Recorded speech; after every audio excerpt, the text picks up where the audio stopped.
Lorsqu'elle fait appel à un plombier, Amandine espère éviter le dégât des eaux à la veille du Nouvel An.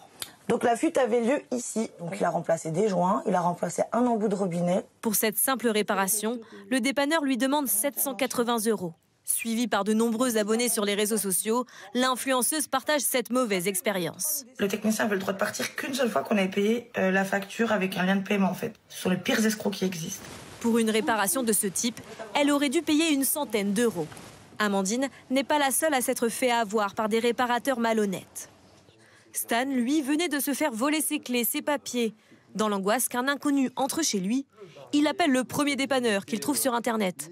Une décision qu'il va payer très cher. 5 000 € de réparation. La porte ne se ferme pas sans tour de clé. La poignée aussi, c'est voilà. Là, c'est pas sécurisé, ça s'ouvre. Voilà.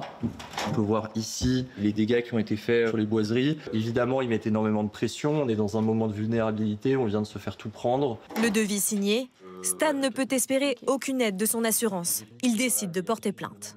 L'abus est difficile à repérer car l'artisan est libre de fixer ses prix. Mais sachez que pour une ouverture de porte claquée, en pleine nuit, si votre devis dépasse les 700 €, il s'agit forcément d'une arnaque. Au moindre doute, n'agissez pas dans l'urgence. Mieux vaut dormir chez un ami ou à l'hôtel et appeler votre assurance le lendemain. Elle vous dirigera vers un professionnel de confiance. Électriciens, serruriers, chauffagistes. Selon la répression des fraudes, 2 dépanneurs sur 3 ne sont pas fiables. Les gendarmes identifient 2 profils. Vous avez des dépanneurs qui sont des vraies entreprises mais qui ont des pratiques qui sont peu scrupuleuses. Et vous avez des faux dépanneurs qui vont usurper l'identité d'une entreprise ou alors qui vont créer une fausse entreprise pour vous escroquer.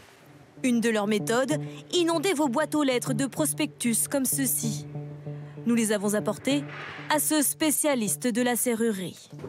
Non, ça, faut le jeter à la poubelle. Tous ces prospectus, ce ne sont que des escrocs. Dans la majorité des cas, lorsque vous appelez un de ces numéros trouvés dans votre boîte aux lettres, vous êtes redirigé vers un centre d'appel, en France ou à l'étranger.